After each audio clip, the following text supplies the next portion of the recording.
Bonjour à tous et bonjour à toutes, merci de suivre JFM TV, vous êtes à l'émission L'Interview, une émission qui met en lumière le parcours d'une personnalité sportive dans le royaume chérifien. Aujourd'hui, nous recevons M. Bouba Brahim, un ex-footballeur reconverti en entraîneur et qui fait ses preuves un peu partout dans le royaume chérifien. M. Brahim Bouba, bonjour. Bonjour. Merci d'avoir répondu à notre invitation. Merci, pas de problème. Voilà, d'abord, qui est Bouba Brahim? Bouba Brahim, ex-joueur marocain qui a joué dans les années 80 dans l'équipe de Salé, première division, équipe de Fus, Asfa.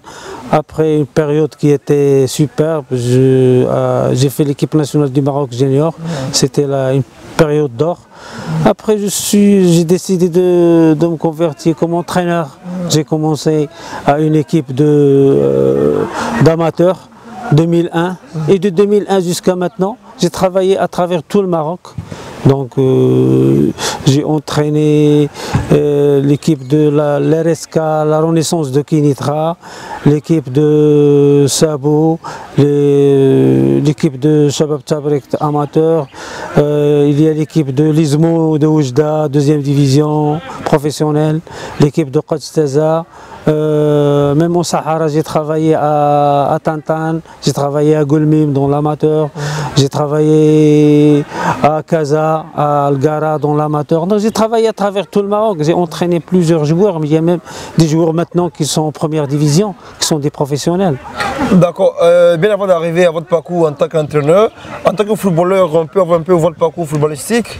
Oui, mon parcours c'était avec l'équipe de Salé, c'était le meilleur groupe que Salé a connu. On a joué contre le Raja, le Wydad, le Koukab de Marrakech, on a gagné toutes les grandes équipes marocaines.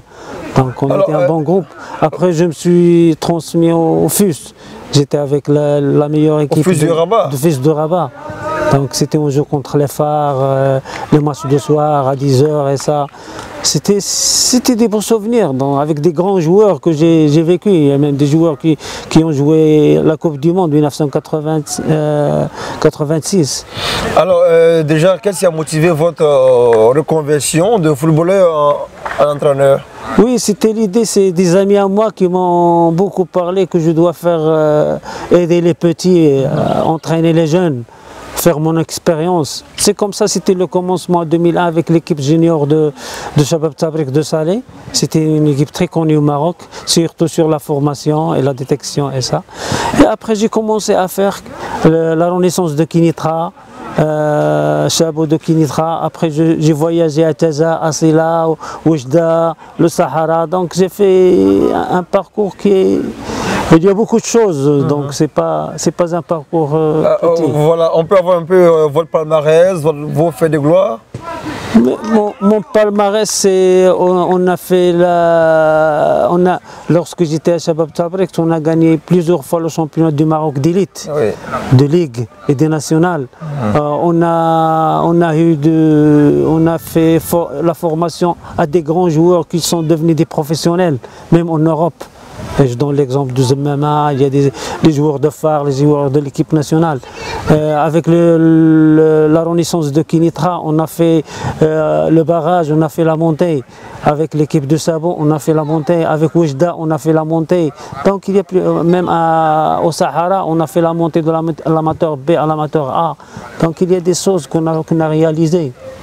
Alors déjà, quelle a été votre plus grande expérience dans ce parcours footballistique et en tant qu'entraîneur? Oui, mon expérience, c'était donner ce que j'ai appris. Parce que je veux dire, ce que vous retenez de plus dans tout ce parcours-là? Je retenais les relations que j'ai fait avec les gens. C'est le plus important. Vous êtes diplômé de licence A, B ou C? Non, je suis diplômé de la licence C, mais j'ai mon diplôme en Europe qui mérite l'équivalence de B. Mais fédéral marocain? Oui, de la fédération marocaine. Aujourd'hui, quelle est votre actualité dans le domaine footballistique? Maintenant, je tiens une équipe à Salé, Shabab Tabriq. Je suis professeur, je suis l'entraîneur de l'équipe avec un groupe de jeunes dont l'amateur premier excellent. Et je suis directeur technique dans une autre équipe, c'est Kawakib de Kinitra. On est le premier dans la ligue, on joue la montée. Donc je suis toujours dans le domaine. Mais lorsqu'on parle ici du Maroc, des formations, des diplômes, c'est pas l'Europe. On respecte pas certaines choses. C'est pas on respecte pas le palmarès, que tu es grand. C'est les relations, c'est l'Afrique, c'est pas l'Europe, malheureusement. Quel trophée majeur vous avez remporté dans votre carrière? Le trophée, on a joué la finale de la Coupe du Trône avec le FUS. C'était la meilleure. Là, c'était en quelle année? Oui, c'était 1980, je crois. Non, en tant qu'entraîneur, je veux dire. Non, non, c'était comme joueur, ça. Et comme entraîneur, on a joué les barrages et les montées. Donc ça, c'est les meilleurs qu'on a pu... Dans l'amateur, c'est pas comme les grandes équipes du WAC ou du Raja où tu peux faire... Tu sais que le football, maintenant, ça demande beaucoup d'argent pour que tu puisses faire la champion d'Afrique ou champion de... Bien sûr. Pas, alors, quel est votre regard sur le niveau du football marocain aujourd'hui? Oui, le Maroc, je vais te dire, le football marocain, ça se divise en quatre classes. La première classe, c'est le football professionnel, où il y a le Raja, le Wydad et ça. Il y a la deuxième classe, c'est le football amateur, qui a un petit peu d'argent, mais ça appartient à la fédération. Il y a le football de ligue. C'est pas tellement, il n'y a pas beaucoup de richesse, mais il y a des jeunes, il y a du mouvement. Il y a le quatrième sport, c'est le sport des quartiers. Donc il y a les quatre. Donc on doit travailler sur ces quatre pour faire sortir des bons joueurs. Ben, de 1980 où vous jouez à l'époque, à aujourd'hui, quelle lecture faites-vous de ces deux niveaux? Donc, de ces deux périodes? De ces périodes...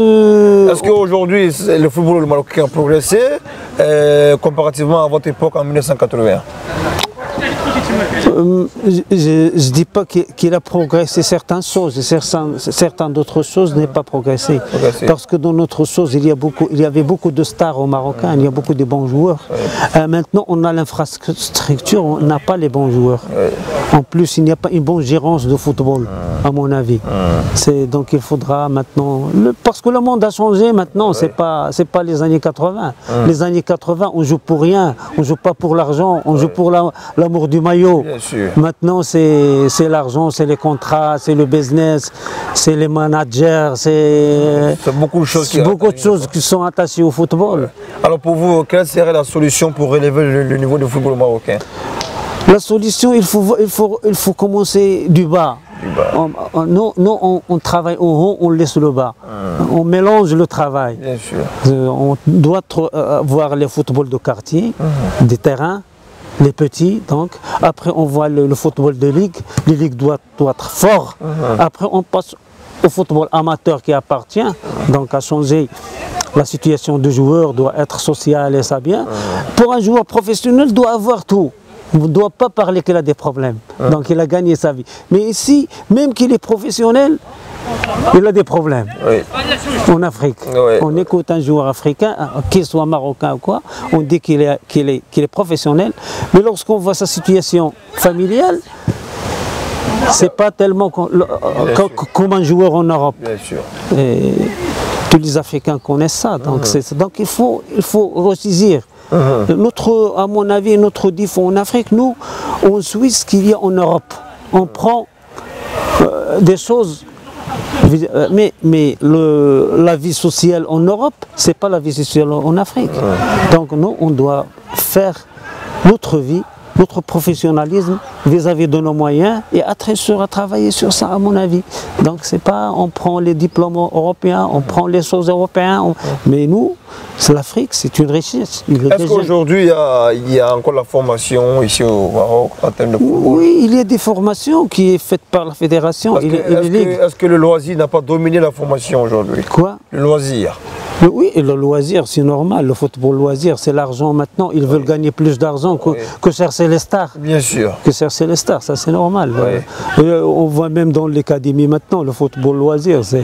On ne s'intéresse pas, mais normalement, je vais te donner des exemples. Messi, sa famille, c'est une famille pauvre. Pelé, son père, il est pauvre. Maradona, son père, Ronaldo. Donc même les grands joueurs stars marocains, leurs parents, c'est des pauvres. Mais lorsqu'on ne prend pas ces petits qui sont des pauvres, qui ont la classe, qui sont des génies, qui sont de naissance des footballeurs, de naissance. On cherche l'argent, c'est ici qu'il y a le problème. On cherche l'argent. Si quelqu'un a sa maman qui n'a pas d'argent, sa famille, on ne va pas l'accepter. En tout cas, nous sommes carrément au thème de cet entretien avec M. Bouba. Là, vous avez un mot de fin? Oui, je vous remercie de votre interview et j'espère que le football marocain et africain progresse et on sort de suivre l'Europe parce que ce n'est pas une solution à mon avis, de faire notre football africain. L'Afrique est riche de partout, de leurs gens, de leurs artistes. C'est le dernier mot que j'ai et je remercie tout le monde. En tout cas, c'est nous qui vous remercions, M. Bouba, d'avoir répondu à notre invitation. Amis sportifs, ainsi s'achève cet entretien. Merci de l'avoir suivi et à très bientôt. Merci.